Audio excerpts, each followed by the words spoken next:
Fisiopatología respiratoria. Hagamos una introducción de lo que es el sistema respiratorio.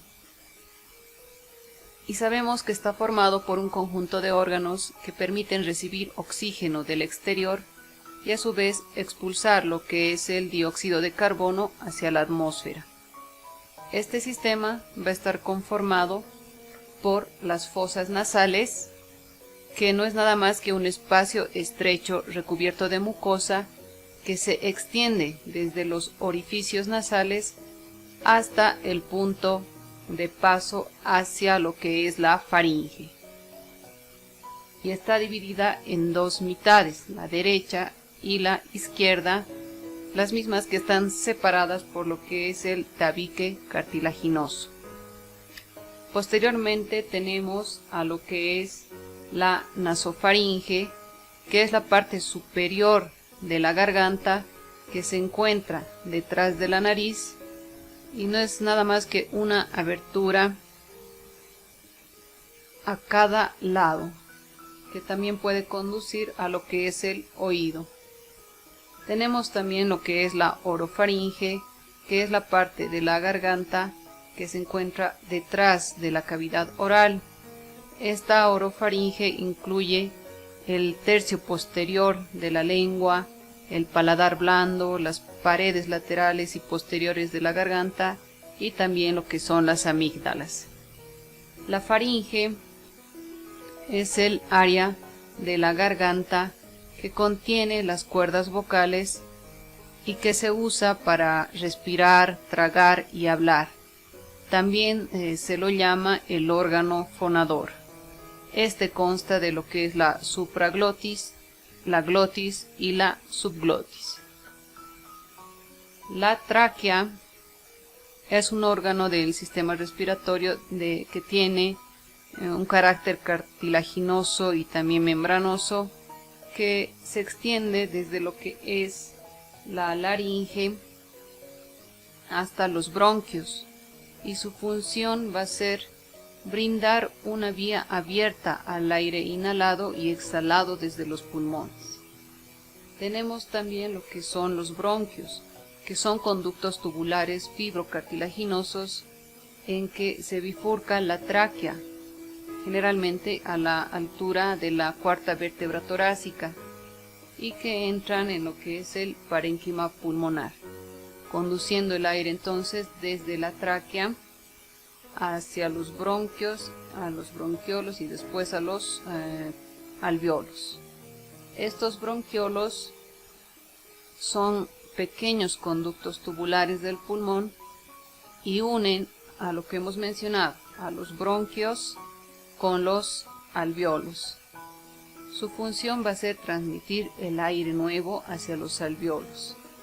Y una vez llegado a estos, regresan el dióxido de carbono hacia el exterior. Y los alveolos, que no son nada más que bolsas diminutas llenas de aire, se encuentran en los extremos de los bronquiolos. En estos es donde se produce el intercambio de oxígeno y de dióxido de carbono entre el pulmón y la sangre durante lo que es la respiración. Ahora, los pulmones son dos órganos que se encuentran en la cavidad torácica y los mismos están divididos. Por ejemplo, el pulmón derecho presenta 3 lóbulos y el pulmón izquierdo presenta 2 lóbulos. Ahora, los 3 últimos que hemos mencionado, como son los bronquios, los bronquiolos y también los alveolos, estos 3 se encuentran dentro de lo que son los pulmones. En cada pulmón también va a penetrar lo que es la arteria pulmonar y la misma va a presentar ramificaciones, dando lugar a las arteriolas hasta formar una red de capilares alrededor de lo que es cada alveolo. Bien, pasemos a hablar sobre lo que son las fases del proceso respiratorio. Dentro de ellas tenemos la ventilación pulmonar, la hematosis, transporte de gases y respiración celular. Hablemos de lo que es la ventilación pulmonar, que no es nada más que el intercambio de aire entre la atmósfera y los alvéolos pulmonares mediante la inspiración y mediante la expiración. La inspiración es la entrada de aire con oxígeno hacia los pulmones, y cuando inspiramos el diafragma se contrae y las costillas se elevan, por lo que el volumen de la caja torácica aumenta y el aire fluye por diferencia de presión hacia los pulmones. Y la expiración no es nada más que la salida de aire desde los pulmones y expulsa también lo que es el dióxido de carbono desechado por las células. Entonces, cuando expiramos, el diafragma y las costillas también vuelven a lo que es su posición normal. Por lo tanto, el volumen de la caja torácica va a disminuir y el aire también va a fluir hacia el exterior hasta alcanzar un equilibrio de presión con la atmósfera. Entonces el aire entra en el sistema respiratorio por las fosas nasales, mientras que la nasofaringe, la orofaringe y la faringe van a encargarse de filtrar, de calentar y de humedecer el aire. Y cuando se produce la inspiración, este aire va a pasar a la tráquea, que es un conducto que ya hemos mencionado que está constituido por cartílago. Bien, hablemos ahora sobre lo que es la hematosis, y es el intercambio de gases entre el aire que se halla en los alvéolos y la sangre que circula por los capilares que la rodean. Entonces, el oxígeno que inhalamos en la inspiración va a cruzar las paredes de los alvéolos para ingresar a lo que son los capilares, para poder llegar a la sangre y unirse también a lo que es la hemoglobina de los glóbulos rojos, que harán llegar el oxígeno a todas las células del cuerpo. Al mismo tiempo, el dióxido de carbono contenido en la sangre pasa a los alvéolos, de donde es expulsada a la atmósfera a través de la expiración. El transporte de gases se da a través de lo que es el sistema circulatorio y consiste en el traslado de oxígeno desde los alvéolos pulmonares hasta las células, y también el traslado de lo que es el dióxido de carbono desde estas células hasta los alvéolos. Y por último tenemos lo que es la respiración celular, que es un conjunto de reacciones químicas que permiten a las células obtener de los nutrientes la energía que necesitan para realizar sus funciones. Esta se caracteriza porque presenta 4 etapas. Dentro de ellas tenemos la glucólisis, la descarboxilación oxidativa del piruvato en acetilcoenzima A, el ciclo de Krebs y la cadena de transporte de electrones y fosforilación oxidativa.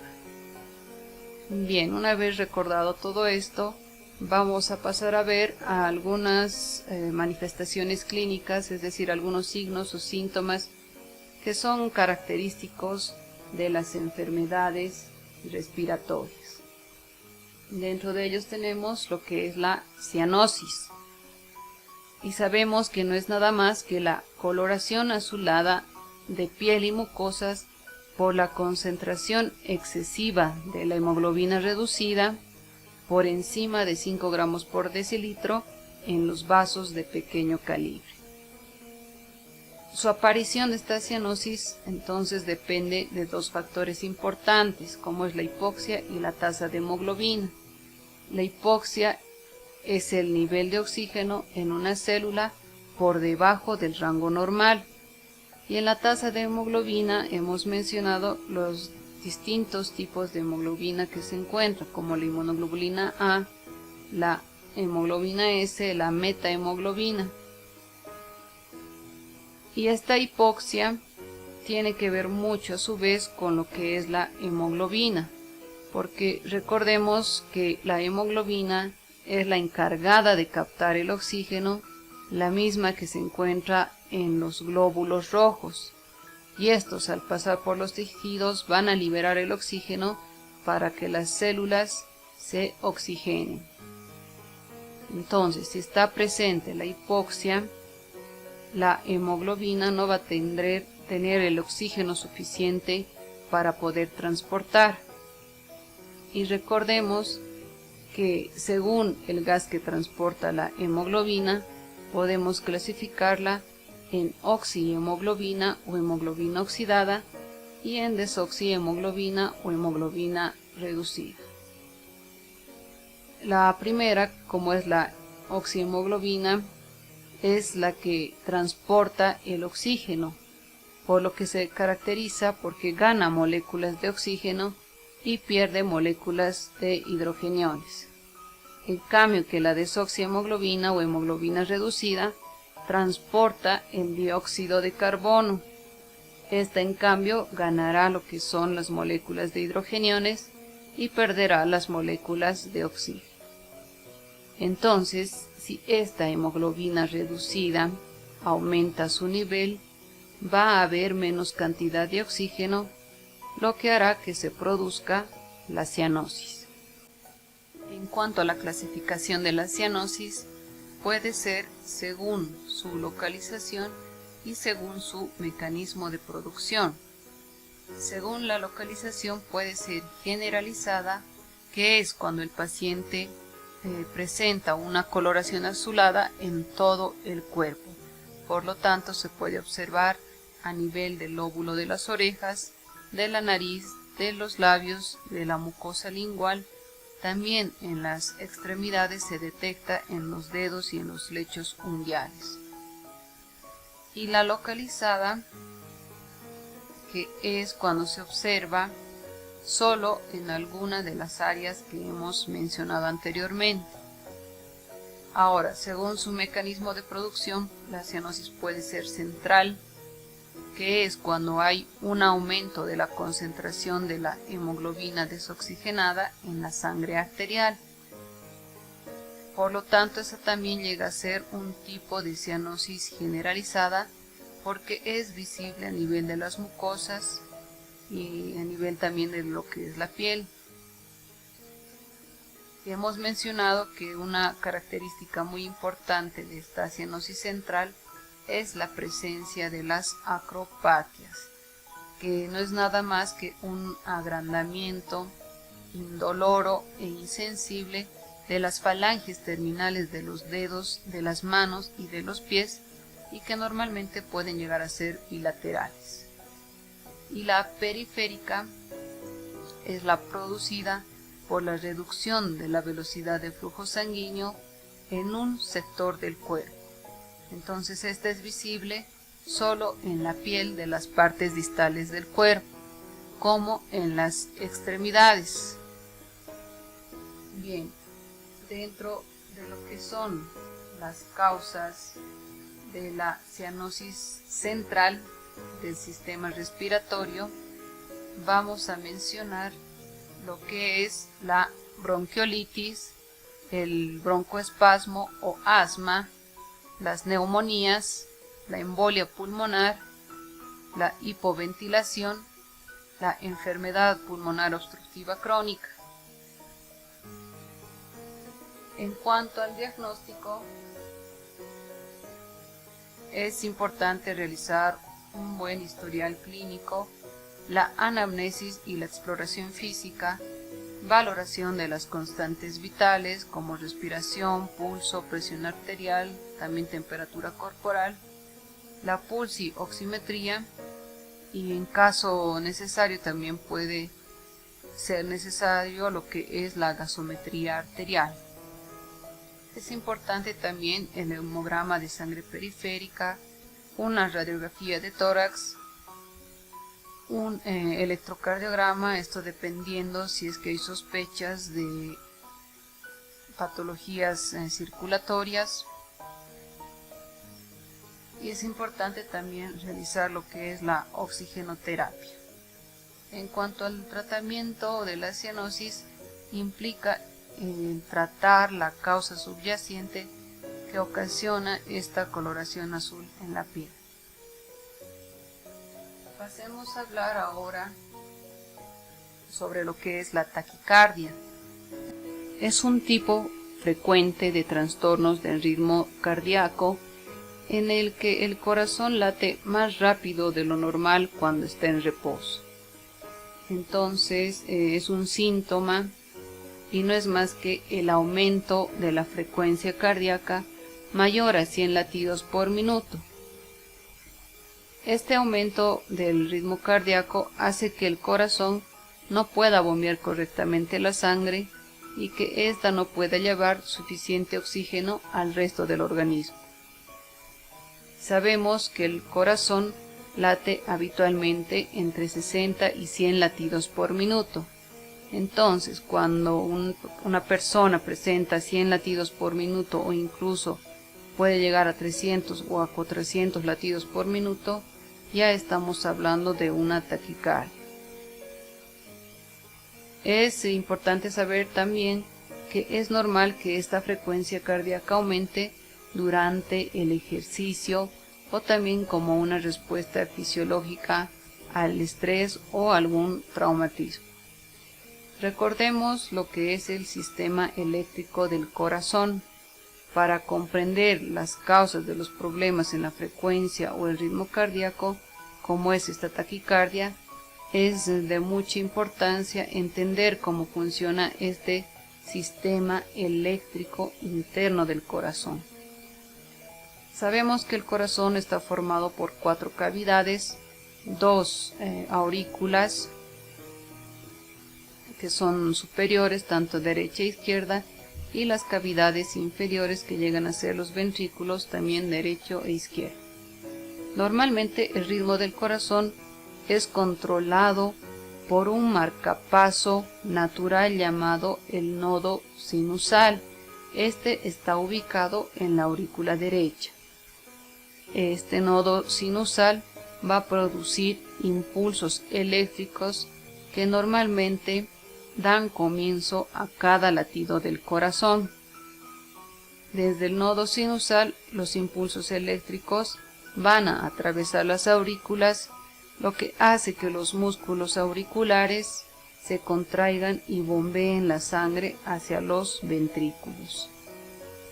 Luego, los impulsos eléctricos van a llegar a un grupo de células llamado el nódulo auriculoventricular, que normalmente es la única vía para que las señales pasen desde las aurículas hacia los ventrículos.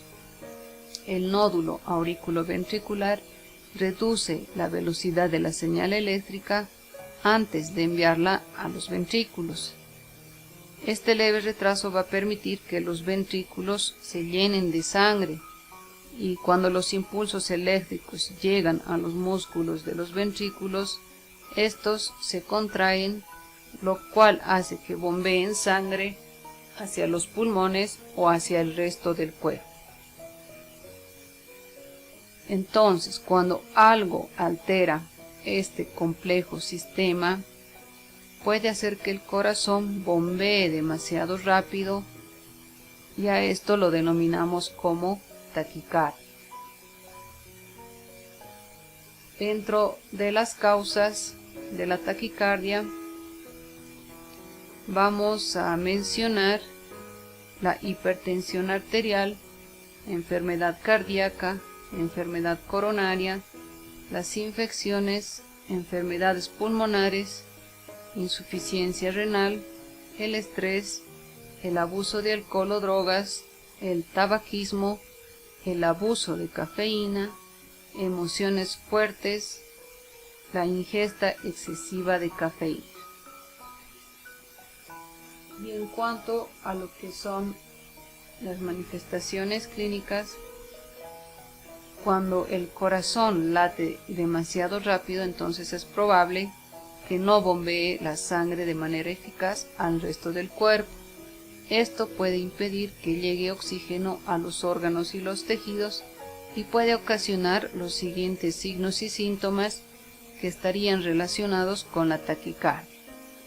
Dentro de ello tenemos los mareos, la sensación de ahogo o dificultad respiratoria, debilidad repentina, palpitaciones cardíacas, vértigo, síncope y el dolor en el pecho. Es importante también mencionar que algunas personas con taquicardia no tienen síntomas. Y la afección entonces en este caso solo se llega a detectar durante una exploración física o con una prueba de control del corazón, como en este caso sería un electrocardiograma. Dentro de las complicaciones de la taquicardia vamos a mencionar los coágulos sanguíneos que pueden provocar un accidente cerebrovascular o también un ataque cardíaco. Entre otra complicación tenemos la incapacidad del corazón para bombear suficiente sangre, como la insuficiencia cardíaca, desmayos o pérdidas de la conciencia frecuentes y la muerte súbita. En cuanto al diagnóstico, se necesita un examen físico completo, también los antecedentes médicos y las pruebas correspondientes, en este caso como el electrocardiograma, que es la herramienta que se utiliza con más frecuencia para diagnosticar la taquicardia. Esta prueba es indolora y nos permite detectar y registrar la actividad eléctrica del corazón, utilizando pequeños sensores que se colocan a nivel del pecho y también de los brazos. Dentro del diagnóstico también podemos mencionar que se puede utilizar lo que es el ecocardiograma, la resonancia magnética, la tomografía computarizada, la angiografía coronaria, para poder estudiar el flujo de sangre a través del corazón y de los vasos sanguíneos, la radiografía de tórax, que nos mostrará imágenes estáticas tanto del corazón y de los pulmones, y en lo que respecta al tratamiento, va a estar diseñado para abordar la causa de la enfermedad. Se pueden utilizar también lo que son las maniobras vagales. Estas llegan a afectar al nervio vago, que ayuda a regular los latidos del corazón. Estas maniobras consisten en toser, en agacharte o en colocarte una compresa de hielo sobre el rostro.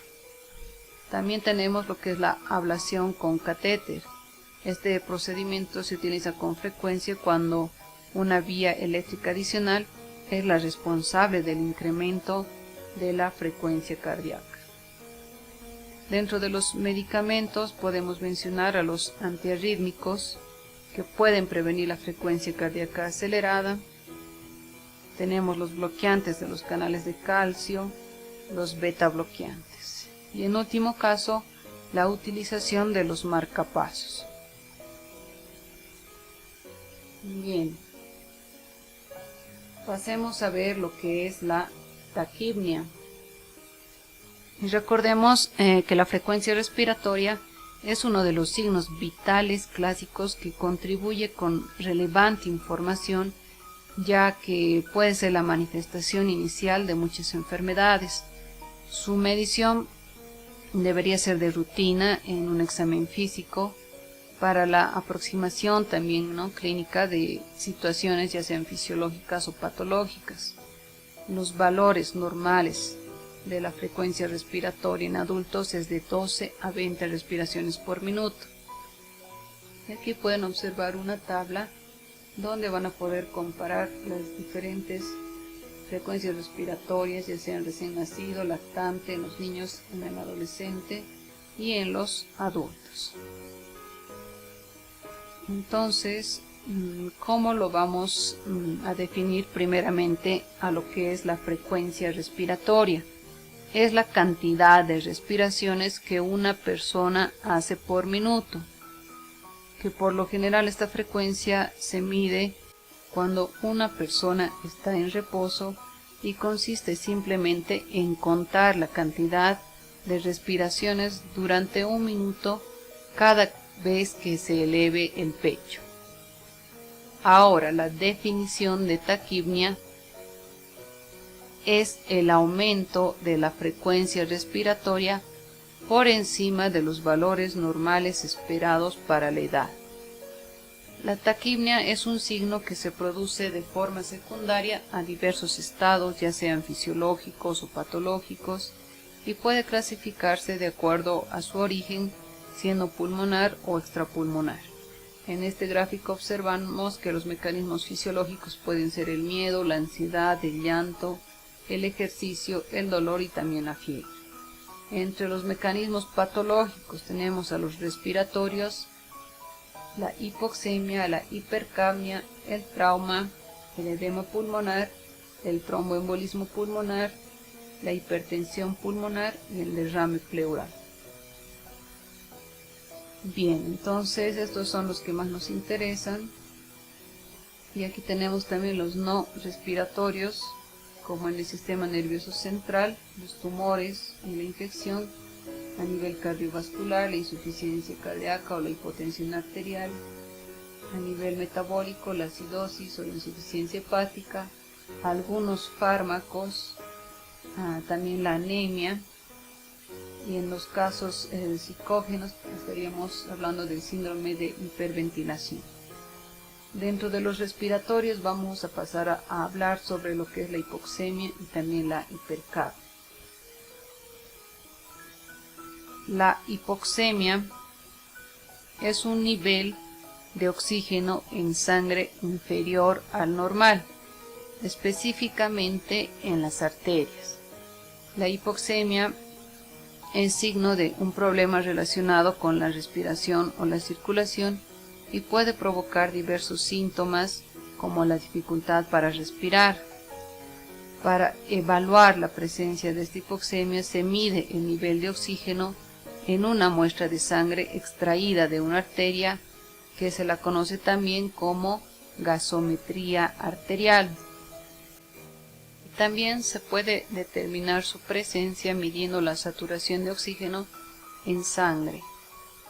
Ahora en esta tabla vamos a poder ver cómo se clasifica la hipoxemia leve cuando está entre 60 y 79 milímetros de mercurio, la hipoxemia moderada de 40 a 59 milímetros de mercurio y la hipoxemia severa cuando es menor a 40 milímetros de mercurio.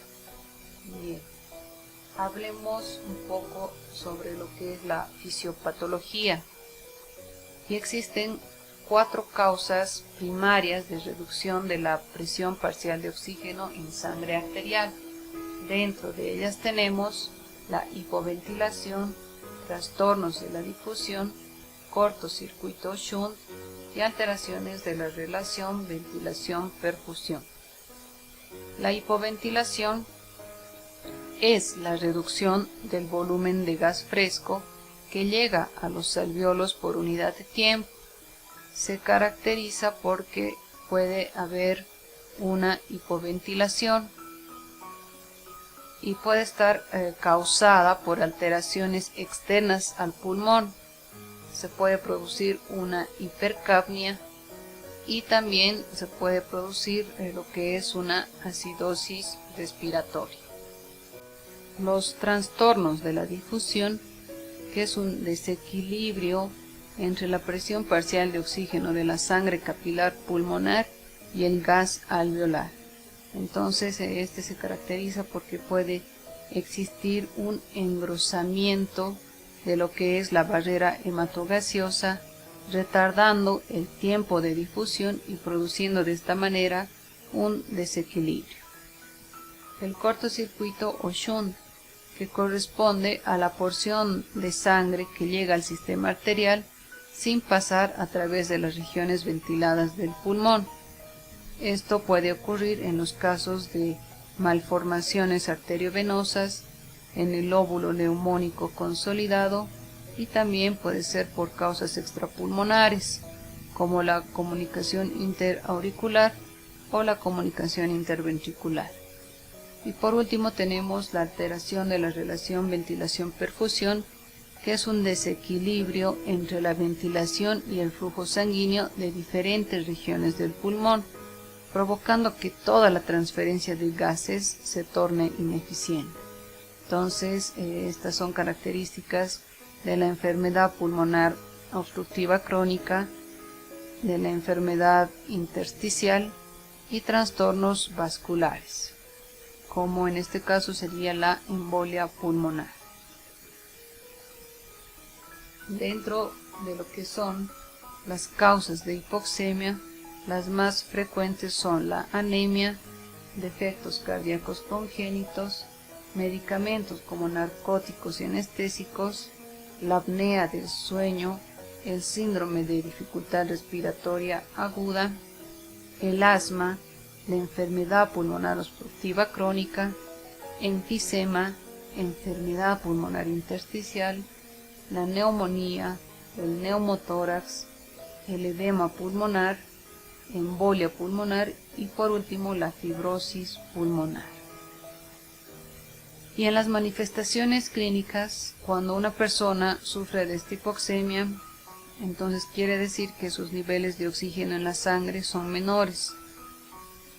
Por supuesto, entonces trae consigo ciertas manifestaciones, dentro de las cuales vamos a poder mencionar el dolor de cabeza, el letargo, la cianosis, entumecimiento, problemas neurológicos, problemas de coordinación, falta de concentración, sensación de que falta aire, náuseas, dificultades para ver con normalidad y la sensación de euforia. Entonces, los síntomas de la hipoxemia suelen ser bastante parecidos a los de otras patologías o condiciones que involucran también los problemas de la oxigenación. En cuanto a lo que es el diagnóstico, procederá a realizar una medición de la cantidad de oxígeno presente en su sangre utilizando un oxímetro de pulso, o también se puede solicitar un examen de gas en sangre arterial. Y en cuanto a lo que es el tratamiento de esta hipoxemia, puede incluir el uso de terapias con oxígeno, lo cual es necesario principalmente en aquellos momentos en los que la persona debe realizar algún deporte o alguna actividad física. Asimismo, también se puede implicar lo que es la rehabilitación pulmonar, que puede estar basada en ejercicios de fortalecimiento y cambios alimentarios, la cual está especialmente indicada para aquellos pacientes que han desarrollado la hipoxemia por causa de condiciones como la EPOC. Entre otros tratamientos podemos mencionar la utilización de algunos medicamentos, ¿no? Por ejemplo, algunos antibióticos en caso de alguna neumonía bacteriana. Hablemos ahora también de lo que es la hipercapnia, y no es nada más que el exceso de dióxido de carbono en el torrente sanguíneo.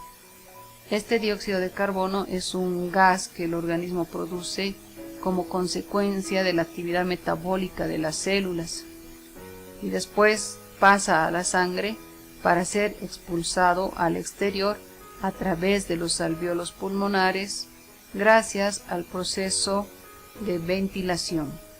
La presión parcial del dióxido de carbono es de 38 a 42 milímetros de mercurio, y en una hipercapnia este dióxido de carbono en sangre será por encima de 50 milímetros de mercurio. Entonces el problema surge por la falta de ventilación pulmonar, o también denominado hipoventilación, en la que la insuficiencia respiratoria y también el esfuerzo por controlarla hace que se inhale mucho más dióxido de carbono que luego no se puede lograr evacuar. Al mismo tiempo, como este dióxido de carbono es un gas ácido, su retención puede llegar a producir una acidificación respiratoria. Dentro de lo que son las causas de esta hipercapnia, vamos a mencionar diferentes patologías médicas. Dentro de ellas tenemos lo que es la enfermedad pulmonar obstructiva crónica, que son enfermedades que dificultan la respiración. Las más comunes van a ser el enfisema y también la bronquitis crónica. En la apnea del sueño es otra causa, porque hay problemas de respiración al dormir. En la obesidad, los problemas de peso hacen que el aire que se respira no sea el suficiente. También tenemos problemas nerviosos y musculares. Y por último, la genética, que no es la causa más común, pero algunas veces se puede deber a falta de alguna vitamina.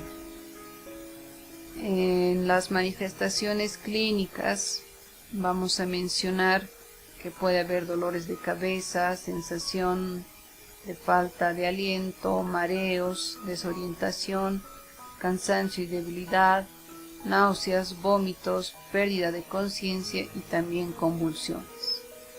En lo que respecta al diagnóstico, lo primero es una importante historia clínica, y también es importante valorar los signos y síntomas que se presentan, porque si es que un paciente tuviera los síntomas que hemos mencionado anteriormente, entonces este debe acudir a una consulta médica para de esta manera poder solicitar un examen rutinario y poder ver también cómo están sus niveles de oxígeno o de dióxido de carbono y confirmar lo que es el diagnóstico de la hipercapnia.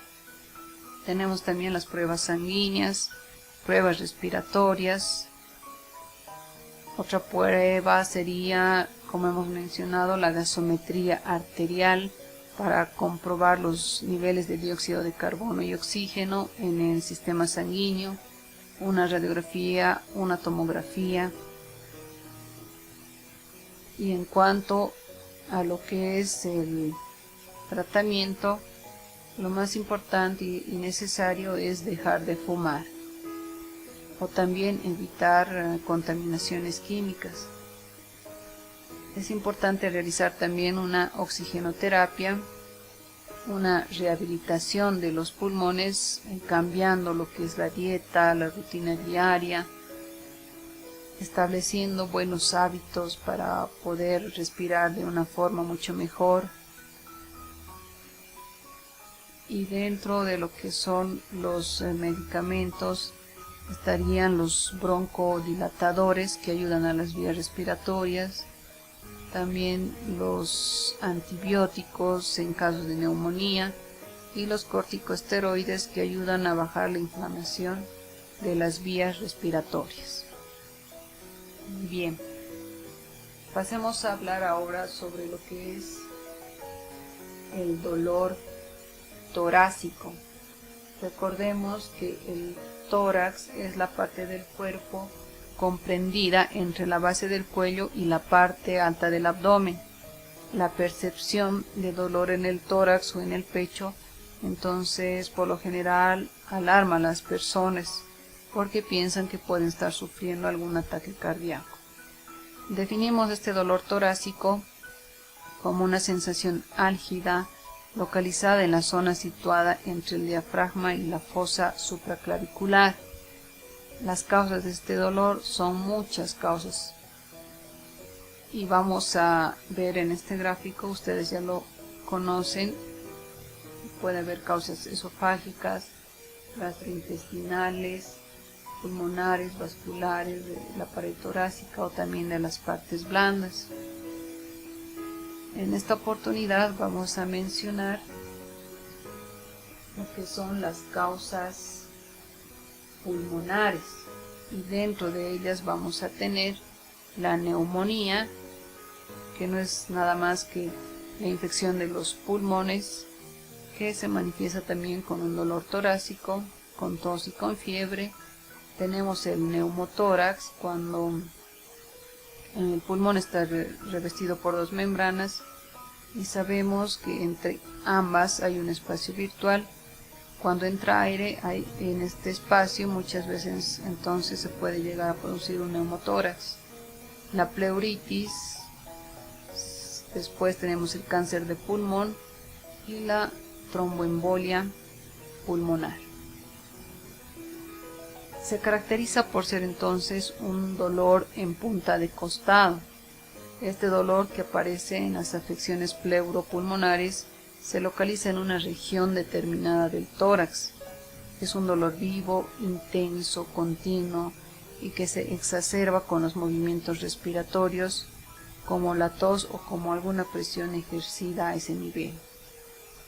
El dolor de origen respiratorio entonces también es denominado dolor costal, dolor pleural o en punta de costado. Es un dolor de tipo punzante, también puede aumentar durante lo que es la inspiración. Dentro de lo que son las manifestaciones clínicas, estas van a depender de la causa que los produzca. Por ejemplo, si es que existe una embolia pulmonar, el síntoma acompañante será la disnea. También puede presentarse la tos o la expectoración, o también lo que es la hemoptisis. Si está presente el neumotórax, la neumonía o la pleuritis, se acompañará de falta de aire, y en el EPOC habrá la presencia de tos con expectoración, hemoptisis y también fiebre. En cuanto al diagnóstico, se basa principalmente en la anamnesis, la exploración física, las constantes vitales. Entonces, antes de investigar las características del dolor torácico, se debe tomar en cuenta los signos vitales que nos ayudan a conocer si existen signos de alarma. Ya sabemos los signos de alarma, que son la presión arterial sistólica menor de 90 milímetros de mercurio, frecuencia cardíaca mayor de 100 latidos por minuto o menor a 60 latidos por minuto, alteraciones de la conciencia, pulsos periféricos ausentes o disminuidos, una disnea intensa, una cianosis. Entonces, si nuestro paciente presenta alguno de estos signos de alarma, independientemente de la causa, significa que estamos frente a una urgencia. Por lo tanto, se debe inmediatamente tomar una acción para poder estabilizar al paciente. También se puede investigar el dolor torácico a través de la siguiente mnemotecnia, como es alicias. Investigar la localización, la intensidad, las características, la irradiación, la acentuación, también los síntomas asociados. Dentro de los exámenes complementarios podemos utilizar lo que es el electrocardiograma, también tenemos la radiografía de tórax, el análisis de sangre, también lo que es la tomografía computarizada. En cuanto al tratamiento, ustedes ya saben, es según la causa del dolor torácico, ¿no? Entonces, primero hay que tratar la patología de base.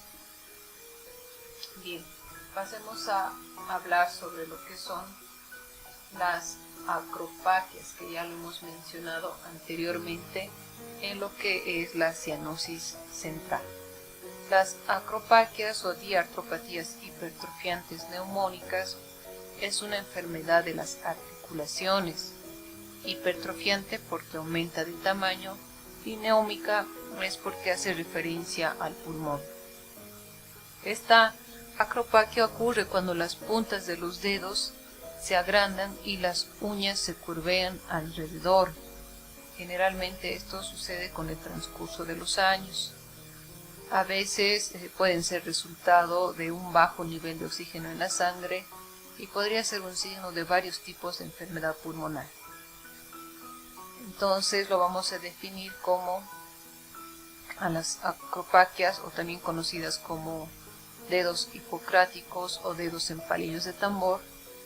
No es nada más que el agrandamiento indoloro e insensible de las falanges terminales de los dedos de las manos y de los pies, que normalmente son bilaterales. Entonces es el resultado de una proliferación de lo que es el tejido conjuntivo en la superficie dorsal de las falanges distales de los dedos de las manos, y raramente se encuentra en los dedos de los pies, lo que va a provocar una elevación de las uñas que se forman en una especie de vidrio de reloj, como observan en el gráfico. Presenta también una dilatación de los pequeños vasos de los dedos y a su vez paredes endursadas. Estas se pueden acompañar de dolor y también de sudoración. Se ha asociado y se ha demostrado también estas acropaquias en lo que son las múltiples enfermedades cardíacas, también pulmonares, abdominales, pero en un porcentaje mayor se va a presentar en lo que es el cáncer de pulmón. Dentro de las causas, específicamente las causas respiratorias, vamos a mencionar el cáncer de pulmón, la fibrosis pulmonar, el EPOC, el absceso pulmonar y la sarcoidosis. En cuanto al diagnóstico, es importante entonces buscar la causa. Se puede realizar radiografía de los huesos largos o también una radiografía de tórax para ver si existe la presencia de lo que es el carcinoma pulmonar. Bien, pasemos a hablar ahora sobre lo que es la hemoptisis, y se denomina hemoptisis a la expulsión por la boca de sangre procedente del aparato respiratorio a nivel subglótico. Entonces esta puede abarcar desde lo que es la tinción del esputo con estrías de sangre, como observan en el gráfico, hasta la expectoración de sangre fresca en cantidades masivas. Entonces también es importante que se debe excluir si la sangre emitida procede ya sea de una gingivorragia, tal vez de la nasofaringe o también del tracto gastrointestinal.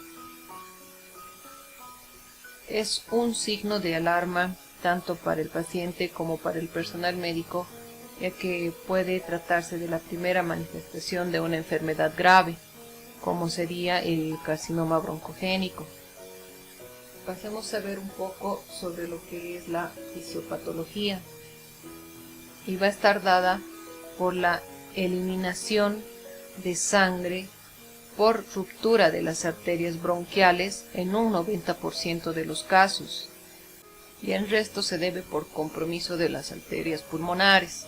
La causa es muy sencilla: hay una neovasculatura con vasodilatación, un edema e inflamación de las mucosas y la ruptura vascular. Bien, en cuanto a la clasificación, ustedes pueden observar en el gráfico que se realiza de acuerdo a la cantidad de sangre eliminada. Tenemos entonces al esputo hemoptoico cuando es menor de 15 ml por día, hemoptisis franca cuando es de 15 a 200 ml por día, hemoptisis mayor cuando es mayor a 200 ml por día o 600 ml por día, hemoptisis masiva mayor a 600 ml en 16 horas, y la hemoptisis exsanguinante cuando es de 1000 ml por día hasta 150 ml por hora. Bien, entonces veamos también cuáles van a ser las causas que producen esta hemoptisis. Y estas son múltiples y las vamos a dividir de la siguiente manera. Cuando el sangrado es desde la tráquea a los bronquios, las causas más frecuentes van a ser una bronquitis, una traqueitis o un cuerpo extraño que está alojado en el interior de un bronquio. Ahora, si el sangrado es desde los pulmones, esto se puede deber a una neumonía, a las bronquiectasias, a la tuberculosis pulmonar, a una fibrosis quística, a un cáncer de pulmón, a una insuficiencia cardíaca, estenosis mitral, a un tromboembolismo pulmonar y enfermedades que producen sangrado en los alvéolos respiratorios. Dentro de ellos vamos a citar lo que es la vasculitis, enfermedades autoinmunes, la enfermedad de Goodpasture, la inhalación de humos o también de tóxicos. Bien, entonces pasemos a ver lo que sería el diagnóstico, que requiere una historia clínica completa, una exploración física adecuada y también lo que son los exámenes complementarios. En general se precisa realizar también lo que es el análisis de sangre, análisis de orina, de esputo y también la radiografía del tórax, siendo con frecuencia necesario también realizar lo que es la valoración con el otorrinolaringólogo, ya para descartar que el proceso sea a través de otra región, que el sangrado se presente a través de otra región. Se puede realizar también la tomografía de tórax y la fibrobroncoscopía, que no es más que en la introducción de un tubo flexible por la nariz, que lleva entonces en su punta una luz y también una cámara de video. Este tubo va a atravesar la garganta, la laringe, hasta entrar a la tráquea y posteriormente va a permitir ver los bronquios de cada uno de los pulmones. En cuanto al tratamiento, es importante, dependiendo de la enfermedad que lo esté causando. Por lo general este sangrado suele ser escaso y en la mayoría de los casos, cuando es leve el sangrado, no requiere de un tratamiento. En casos más graves se pueden administrar los medicamentos para la tos. También es importante mantener una vía aérea permeable y en casos más complicados ventilar artificialmente. Se puede utilizar también lo que es la embolización de la arteria bronquial, que no es más que un cateterismo, para taponar la arteria de donde se está produciendo este sangrado. Bien, y por último tendríamos lo que es la intervención quirúrgica, esto en los casos más graves, donde se debe extirpar la parte del pulmón desde donde esté procediendo este sangrado. Bien, pasemos a ver lo que son las ronqueras, conocidas también como disfonías. Y es un trastorno caracterizado por una alteración del timbre de la voz que puede ser debida a diversas causas orgánicas o también funcionales de la laringe y de las cuerdas vocales. La voz entonces puede sonar áspera, entrecortada, forzada. Su tono y su volumen pueden ser más bajos y también se puede presentar la sensación de una garganta rasposa. En una gran mayoría de los casos esta ronquera es un síntoma de algún problema a nivel de las cuerdas vocales. Es una patología aguda porque aparece de manera brusca y puede desaparecer a los pocos días. Los síntomas que la acompañan a esta disfonía vamos a mencionar como el temblor en la voz, variaciones en la intensidad de la voz, la tos, picazón, el carraspeo, puede haber un dolor a nivel de la garganta y en último caso sería la presencia de la afonía, que no es más que la pérdida de la voz. Bien, pasemos a ver cuáles van a ser las causas que producen esta ronquera y dentro de ellas vamos a mencionar lo que es la laringitis. Es una de las causas más comunes de la ronquera. Puede ser debida a una inflamación temporal de las cuerdas vocales como consecuencia de un resfriado o también por una infección de las vías respiratorias superiores, así como por procesos alérgicos. ¿Cómo podemos tratar esta ronquera en la laringitis? Es recomendar el reposo, los líquidos, los analgésicos, y si es que se tratan de alergias se pueden añadir lo que son los medicamentos antialérgicos. Entre otras causas tenemos el mal uso o el uso excesivo de la voz, como animar en eventos deportivos, en ambientes ruidosos, hablar durante mucho tiempo o cantar en voz alta. Todo esto puede producir, ¿no?, una ronquera. Entonces, ¿cómo vamos a poder tratarlo? Es descansando la voz, beber mucha agua. También es importante que aquellas personas que tienen trabajos que dependen de la voz puedan tomar alguna terapia de la voz, donde puedan realizar algunos ejercicios vocales y algunos consejos también para evitar esta ronquera. Otra causa sería el reflujo gastroesofágico, comúnmente llamado acidez estomacal, que puede causar ronquera cuando el ácido del estómago sube por la garganta y puede irritar a los tejidos. Para esto es importante tratar con modificaciones en la dieta y también algunos medicamentos que pueden reducir la acidez estomacal. Otra causa son los nódulos, los pólipos y los quistes vocales. Estos se deben a un crecimiento benigno que generalmente se producen donde las cuerdas vocales. Tenemos también la hemorragia de las cuerdas vocales, que se produce cuando se rompe un vaso sanguíneo en la superficie de estas cuerdas vocales. La parálisis de las cuerdas vocales, y también tenemos enfermedades y trastornos neurológicos. Bien, en cuanto al diagnóstico, el primer paso es realizar la historia clínica completa, en la que pueden existir preguntas y también antecedentes esenciales para que se considere. Es importante la exploración física y también los antecedentes personales.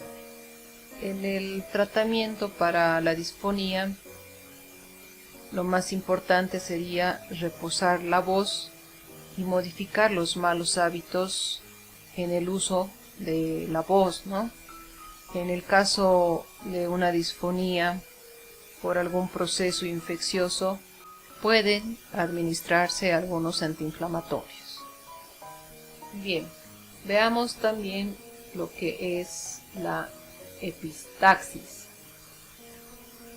Y no es nada más que el sangrado nasal o todo proceso hemorrágico que tiene origen en las fosas nasales. Es también un motivo de consulta relativamente frecuente que, si bien no suele ser grave, puede llegar a ser muy preocupante, especialmente en aquellos pacientes pediátricos. La mayoría de estos sangrados nasales suelen ser escasos y también autolimitados, aunque algunos pueden ser recurrentes. Las fosas nasales entonces tienen una rica vascularización y su irrigación proviene de lo que son las ramas arteriales tanto de la carótida interna como de la carótida externa. Y en la parte más anterior del tabique nasal, como observan en el gráfico, existe un plexo vascular formado por las uniones de las arterias que hemos mencionado antes y que lleva el nombre de área de Kieselbach. Esta área es muy importante porque en ella es donde se originan alrededor del 90% de los sangrados. Bien, en los tipos de epistaxis vamos a mencionar la anterior y también tenemos ala posterior. La epistaxis anterior es cuando el punto sangrante ocurre en la mucosa de la región anterior del tabique nasal y el derrame entonces se puede dar por una o por dos fosas nasales. En cambio que la epistaxis posterior es cuando existe un derrame de sangre a través de lo que es la faringe. Por lo tanto, esta también se puede negar a tragar. Pasemos a ver cuáles son las causas de esta epistaxis, que pueden ser varias, como en algunos casos los ambientes secos o también el uso crónico de lo que son los vasoconstrictores o los descongestionantes, ¿no? Dentro de las causas entonces vamos a mencionar a lo que es el traumatismo nasal, la desviación del tabique nasal, malformación en el tabique, la exposición a componentes químicos, también el uso de medicamentos anticoagulantes, los cambios bruscos de temperatura, una rinitis severa y también la hipertensión severa. Bien, entonces las manifestaciones clínicas de la epistaxis van a ser la presencia de sudoración, puede haber mareos, náuseas, vómitos, taquicardia y también lo que es la hipotensión. En cuanto al tratamiento, la mayoría de estas hemorragias de la nariz entonces pueden detenerse por sí mismas sin necesitar alguna ayuda. Pero también existen hemorragias nasales que son originadas en la parte posterior de la nariz y estas son las que pueden llegar a ser más graves y requieren una atención médica. En el tratamiento de lo que es la epistaxis anterior, entonces se puede controlar presionando lo que son las aletas nasales de la nariz por unos 10 minutos mientras el paciente está sentado, ¿no? Y esta maniobra, si es que llegara a fracasar, entonces se puede recurrir a utilizar lo que es una toruna de algodón, la misma que puede estar impregnada con algún vasoconstrictor, como es el agua oxigenada. Bien, también tenemos lo que es el uso de lo que son los tapones nasales, ¿ya? Y por último tendríamos lo que es el taponamiento nasal anterior, que consiste en utilizar una gasa impregnada con vaselina, que esta puede medir hasta 180 centímetros y consiste en introducir, ¿no?, esta gasa hasta el fondo para poder evitar que este sangrado se siga procediendo. El uso de los balones nasales también es importante, tanto en el tratamiento de la epistaxis anterior como de la epistaxis posterior. Bien, en la epistaxis posterior entonces también se puede realizar lo que es el taponamiento posterior. Pasemos a hablar sobre el hipo, que consiste en espasmos involuntarios y repetidos del diafragma, seguidos de cierres rápidos y ruidosos de la glotis. Entonces sabemos que el diafragma es un músculo que separa el tórax del abdomen y que participa también en cada respiración. Y la glotis es la abertura entre las cuerdas vocales que se cierra para detener el flujo de aire a los pulmones. Los episodios breves del hipo pueden ser muy habituales, en ocasiones también este hipo puede persistir durante algún tiempo. Por lo general puede durar entre 2 días y en aquellos episodios donde el hipo es más largo son denominados el hipo persistente, que estos también pueden ir agravando, ¿no? Entonces el hipo va a ser provocado por lo que es la estimulación de las terminaciones nerviosas del nervio vago, también del nervio frénico y de los nervios del sistema simpático. Estos inervan a los órganos del tórax, del abdomen, del oído, de la nariz, también de la faringe. Y también se puede deber entonces el hipo por una estimulación del centro del hipo que se encuentra en el sistema nervioso central. La frecuencia del hipo puede ser entonces de 2 a 60 minutos. Como hemos mencionado, por lo general puede durar un poco o un corto espacio de tiempo, ¿ya? Y si es que persiste más de 48 horas, puede causar fatiga, malestar, pérdida de peso, insomnio y también lo que es la depresión. Dentro de las causas vamos a mencionar,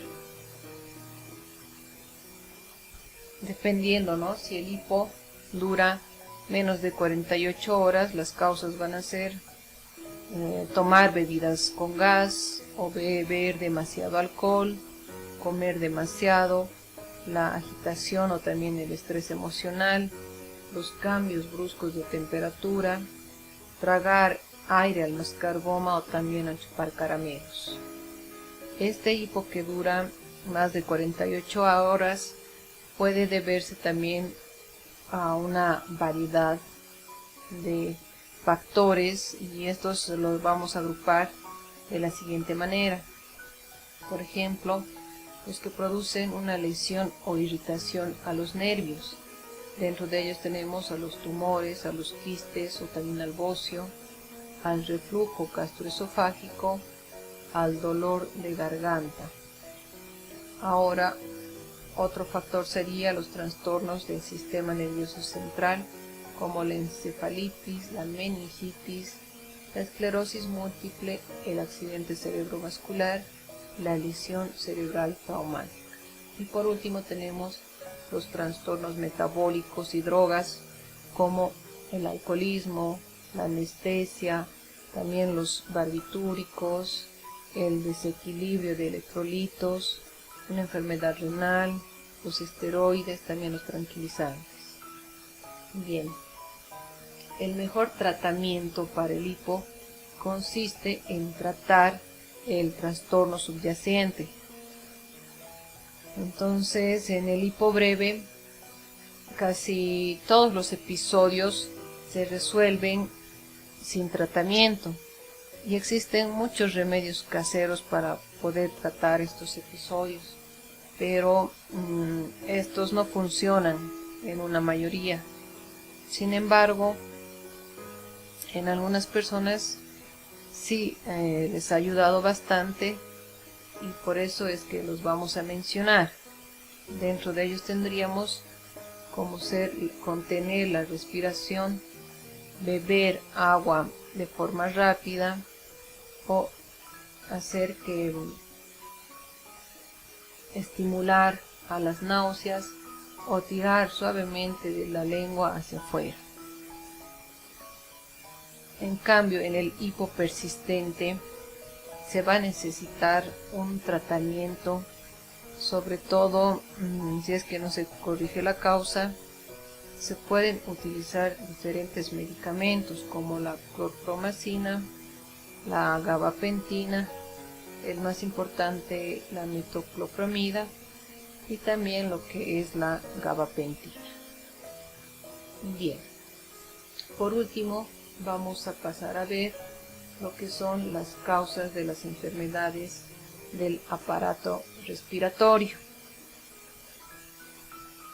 Y por lo general estas enfermedades se sitúan cada año dentro de los primeros puestos en el ranking de mortalidad y también de hospitalización. Ustedes ya saben que este sistema respiratorio es el encargado de llevar oxígeno que inhalamos a nuestro cuerpo para poder comenzar a realizar una serie de procesos vitales para nuestro organismo. También conocen cuáles son sus componentes, ya lo hemos estudiado, ¿no? La nariz, boca, faringe, laringe, tráquea, bronquios, bronquiolos y alveolos.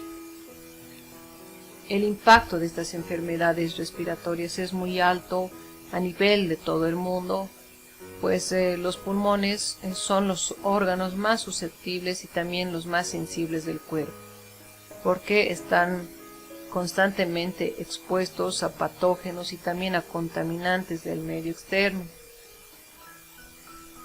Entonces, cualquier trastorno que afecte el correcto funcionamiento de alguno de los órganos que conforman este sistema puede comprometer también el estado de salud de todo el organismo, por lo que muchas enfermedades respiratorias pueden llegar a ser graves. Entonces, aquí vamos a hablar o vamos a mencionar las principales enfermedades respiratorias o las más frecuentes, ¿ya? Dentro de ellas tenemos el asma, la enfermedad pulmonar obstructiva crónica. Dentro de ella se va a encontrar lo que es el enfisema y la bronquitis crónica, el cáncer de pulmón y también la neumonía. Pasemos a desglosar entonces cada una de ellas. Comencemos con lo que es el asma. Es un trastorno crónico de las vías respiratorias de conducción caracterizado por una broncoconstricción episódica. Entonces, esta broncoconstricción consiste en que se van a estrechar y se van a poder hinchar también lo que son las vías respiratorias, lo cual a su vez puede producir una mayor mucosidad. Esto puede llegar a dificultar lo que la respiración, puede provocar tos, también la presencia de sibilancias o lo que es la disnea. En algunas personas el asma es una molestia menor, pero en otro porcentaje de personas este asma es considerable porque puede interferir en su actividad diaria y también en algunos casos puede llegar a poner en riesgo la vida de la persona. En cuanto a lo que es la fisiopatología, vamos a mencionar que primeramente se inicia ante la presencia de un estímulo.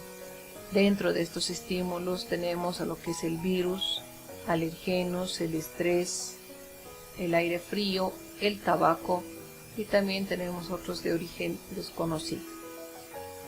Entonces, ante estos estímulos que hemos mencionado, se va a presentar lo que es una respuesta inflamatoria en la vía aérea. Y esta respuesta se va a caracterizar por presentar un infiltrado de células diferentes como los linfocitos T, mastocitos, eosinófilos, macrófagos, neutrófilos. Y los más importantes que vamos a mencionar son los linfocitos T helper 2, que estimularán la producción de la inmunoglobulina E, y esta se va a unir a los mastocitos, los cuales van a liberar en la mucosa y en la submucosa diferentes sustancias como los leucotrienos y también la histamina. Estas sustancias que hemos mencionado van a producir una broncoconstricción, un edema en la pared y una secreción mucosa. Esto hacia la luz por parte de lo que son las glándulas submucosas. Y esto es lo que se va a explicar que el paciente tenga disnea, tenga sibilancias, tenga tos, tenga también lo que es una opresión torácica. Entonces, al haber una respuesta inflamatoria en la vía aérea, esto hará que exista clínicamente lo que hemos mencionado como la disnea, la opresión torácica, las sibilancias y también la tos. Bien, entonces, ¿cómo vamos a clasificarlo? Esto puede ser según su evolución clínica y según la severidad. Según la evolución clínica, el asma es intermitente o episódico Si la enfermedad cursa con crisis de disnea con intervalos más o menos asintomáticos. En cambio, el asma crónico o persistente es cuando los síntomas son más o menos permanentes y sostenidos y con la presencia de exacerbaciones periódicas. Y en cuanto a la severidad, tenemos el asma leve, en el que no interfiere con las actividades cotidianas y es de un sencillo control farmacológico. El asma moderada es aquel que en ocasiones puede interferir con las actividades normales y a veces requiere terapia más agresiva para su control. Y por último, el asma grave o también severo es el que interfiere seriamente con las actividades cotidianas y puede implicar un control exhaustivo y también algún tipo de politerapia. Las manifestaciones clínicas, entonces ya las hemos mencionado, pero es importante saber que estas manifestaciones también se pueden presentar en otras enfermedades respiratorias, pero vamos a poder distinguirlas porque estas manifestaciones clínicas se van a caracterizar en el asma porque los síntomas son episódicos y son variables, porque los síntomas pueden mejorar espontáneamente o también con el control del tratamiento adecuado. La tos por lo general es seca y los síntomas pueden empeorar durante la noche. Si el paciente tiene más de un síntoma a la vez, entonces también podemos sospechar de que se trata de un asma. En el diagnóstico es importante realizar la anamnesis, la exploración física, para poder también descartar otras posibles afecciones. Es importante medir la función pulmonar para determinar la cantidad de aire que se inhala o también se exhala. La espirometría, que ofrece estimaciones sobre el estrechamiento de los tubos bronquiales, verificando lo que es la cantidad de aire que se puede exhalar. Y también tenemos lo que es el flujo máximo. Este mide la fuerza con la que la persona puede exhalar. Entre otras pruebas de diagnóstico tenemos lo que es la radiografía de tórax, también la tomografía computarizada. Y en cuanto al tratamiento, el objetivo es mejorar los síntomas, mantener una buena función pulmonar. Entonces también es importante tener una buena calidad de vida. En el tratamiento es importante evitar el consumo de tabaco, realizar una actividad física de una forma regular, porque esto puede mejorar la condición cardiovascular y también la tolerancia al esfuerzo de los pacientes. Hay que evitar la contaminación ambiental. Ya es importante entonces también que mencionemos el tratamiento farmacológico, que podemos mencionar dentro de ellos a los broncodilatadores, que son fármacos que pueden abrir o también dilatar las vías aéreas. También tenemos a los glucocorticoides, que son antiinflamatorios que disminuyen la inflamación de las vías aéreas. Entonces, por lo general, el tratamiento no es con fármacos inhalados. Bien, hemos mencionado también dentro de las enfermedades respiratorias a lo que es la enfermedad pulmonar obstructiva crónica. Es una enfermedad progresiva, también es mortal y en algunos casos puede predisponer a la muerte, ya en casos graves. ¿Cómo lo vamos a definir? Es una enfermedad común, prevenible, tratable, caracterizada por síntomas respiratorios persistentes y limitación del flujo aéreo consecuente a anormalidades de la vía aérea y también del parénquima, que pueden estar ocasionados por una exposición a partículas nocivas. Esta enfermedad pulmonar obstructiva crónica, que en su abreviatura la conocemos como EPOC, puede aparecer en forma de dos trastornos diferentes y muy importantes.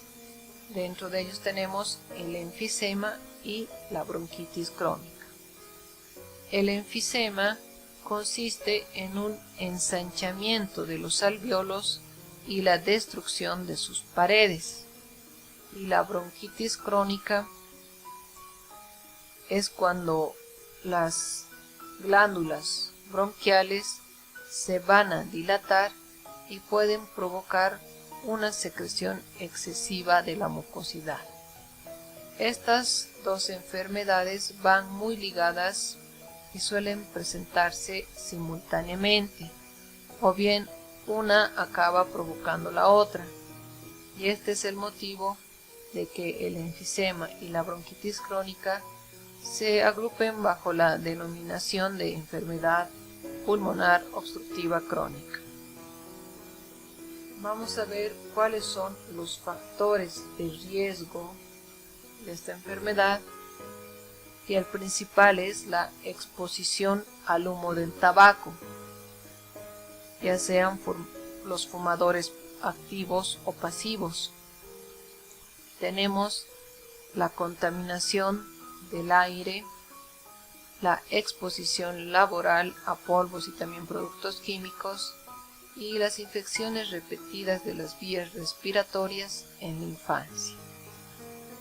En cuanto a la fisiopatología, entonces se va a iniciar al inhalar diferentes partículas y sustancias, como hemos mencionado, principalmente el tabaco.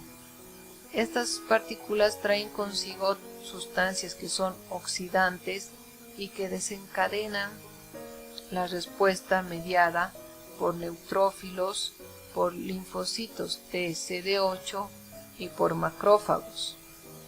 Estas células entonces van a comenzar a actuar de una manera exagerada en respuesta a estas partículas o sustancias oxidantes, y van a comenzar a liberar lo que son las proteasas y también más oxidantes, como estos oxidantes vamos a mencionar como el peróxido de hidrógeno o como el anión superóxido.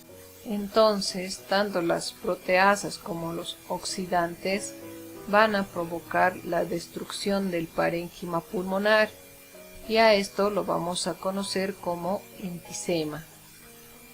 A su vez, esta destrucción del parénquima pulmonar puede provocar un aumento de la respuesta inflamatoria, y esta va a producir un remodelamiento de la vía aérea, y a esto lo vamos a llamar bronquitis crónica.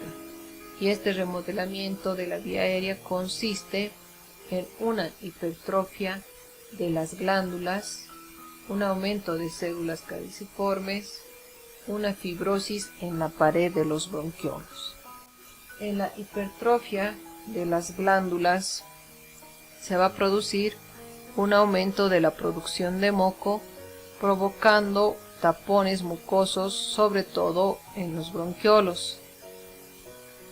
Y en la fibrosis de la pared de los bronquiolos hará que las paredes de los bronquiolos no se puedan dilatar, provocando de esta manera también un empeoramiento de lo que es la obstrucción.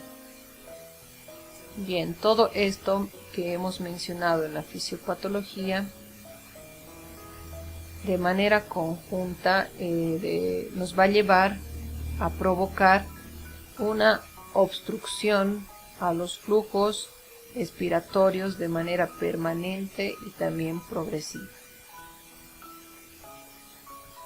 Dentro de lo que son las manifestaciones clínicas, vamos a mencionar la presencia de disnea, de tos crónica y también de expectoración.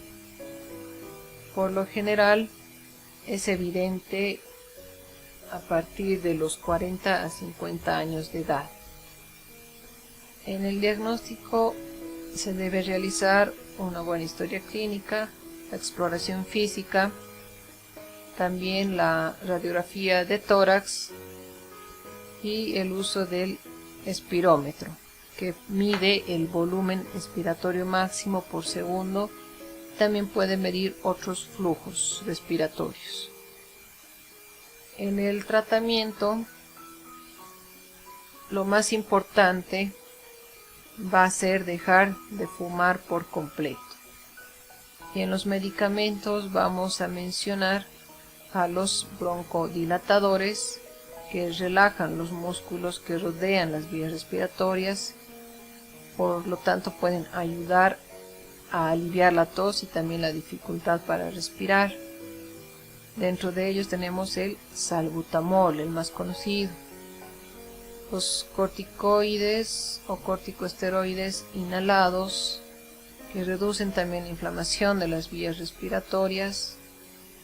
Tenemos los inhaladores combinados. Es importante también realizar lo que es la oxigenoterapia y un programa de rehabilitación pulmonar, que por lo general pueden combinar una educación o una capacitación sobre una actividad física, recomendar nutricionalmente, y también se puede requerir un asesoramiento psicológico, ¿no?, para dejar de fumar. Veamos lo que es el cáncer de pulmón. Esta es una enfermedad muy importante a nivel de todo el mundo. Es una de las principales causas de muerte. Se puede presentar entre los 55 a 65 años de edad y se caracteriza también porque es una enfermedad silenciosa, es decir que durante el primer periodo de esta enfermedad no puede presentar síntomas. ¿Cómo lo vamos a definir? Es una proliferación desmesurada de las células que recubren las vías respiratorias. Entonces se puede producir cuando hay un crecimiento exagerado de células malignas en este órgano. Y si es que no se diagnostica a tiempo, se pueden llegar a producir lo que son las metástasis. Los factores de riesgo de este cáncer de pulmón principalmente están entonces el tabaquismo. Tenemos también lo que es la exposición al humo, la exposición al gas radón, la exposición al asbesto y también a otros carcinógenos, y antecedentes familiares de cáncer de pulmón. Tenemos dos tipos de cáncer de pulmón. Dentro de ellos están el cáncer de pulmón de células pequeñas, que se presentan casi exclusivamente en las personas que fuman mucho, y el cáncer de pulmón de células no pequeñas, que es un término genérico que se usa para denominar varios tipos de cáncer de pulmón. Dentro de ellos vamos a mencionar el carcinoma epidermoide, el adenocarcinoma y también el carcinoma de células grandes. En cuanto a las manifestaciones clínicas del cáncer de pulmón, vamos a mencionar el cansancio, la pérdida de apetito, la tos seca, también la expectoración, la hemoptisis, la disnea y también el dolor torácico. En algunos pacientes entonces hemos dicho que no suelen presentar síntomas, por eso esta enfermedad puede ser silenciosa. En el diagnóstico es importante el historial clínico, el examen físico. Se debe conocer y registrar los factores de riesgo. Es importante también las pruebas complementarias como la radiografía de tórax, la tomografía computarizada, el hemograma, la bioquímica general, marcadores tumorales, la citología de esputo, también lo que es la biopsia a partir de muestras bronquiales. Y en el tratamiento tenemos la radioterapia para poder destruir lo que son las células cancerosas, la quimioterapia, donde se utilizan medicamentos para destruir también estas células cancerosas, y la radiocirugía, que es un tratamiento también con radiación pero intensa. Bien, por último mencionamos a lo que es la inmunoterapia. Esto consiste en estimular las defensas naturales del cuerpo para poder combatir este cáncer. Como último vamos a mencionar a lo que es la enfermedad de la neumonía, que es una infección en uno o en ambos pulmones causada por múltiples microorganismos, ya sean bacterias, hongos o virus, que pueden ocasionar una inflamación y un daño en el tejido pulmonar. En la clasificación de estas neumonías tenemos la neumonía adquirida en la comunidad, que se desarrolla en las personas que viven en la comunidad. Tenemos a las neumonías intrahospitalarias, que son infecciones contraídas en el hospital. Las causas pueden ser varias. Dentro de ellas tenemos las más importantes: al Streptococcus pneumoniae, al Haemophilus influenzae tipo B, al virus sincitial respiratorio y al Pneumocystis jirovecii. En la fisiopatología vamos a indicar que la enfermedad se va a producir una vez que el agente infeccioso logra rebasar todas las barreras físicas con las que cuentan las vías respiratorias superiores, ya sean los cilios, el moco o también las vibrisas. Entonces esto puede llegar a colonizarse e instalarse en la región más baja de la vía aérea, que por supuesto son los alvéolos. Una vez que el microorganismo logra llegar a lo que es el alvéolo, es recibido por los macrófagos. Estos lo reconocen y desencadenan una respuesta inflamatoria, y se pueden liberar mediadores de la inflamación. Dentro de ellos tenemos a la interleucina 1 y el factor de necrosis tumoral. Estos dos van a provocar en los alvéolos una inflamación. Y también tenemos la liberación de la interleucina 8 y el factor estimulante de colonias de granulocitos, que van a provocar una fuga alvéolo capilar, que hará que tanto leucocitos y también eritrocitos lleguen hacia lo que son los alvéolos para poder eliminar a los microorganismos. Pero esto a su vez va a producir que se acumule líquido dentro de los alvéolos. Entonces, de esta manera nos da como resultado la neumonía. En las manifestaciones clínicas vamos a mencionar la fiebre alta, la tos, escalofríos, dolor torácico, dificultad para respirar, sudoración excesiva, dolor de cabeza, fatiga y la falta de apetito.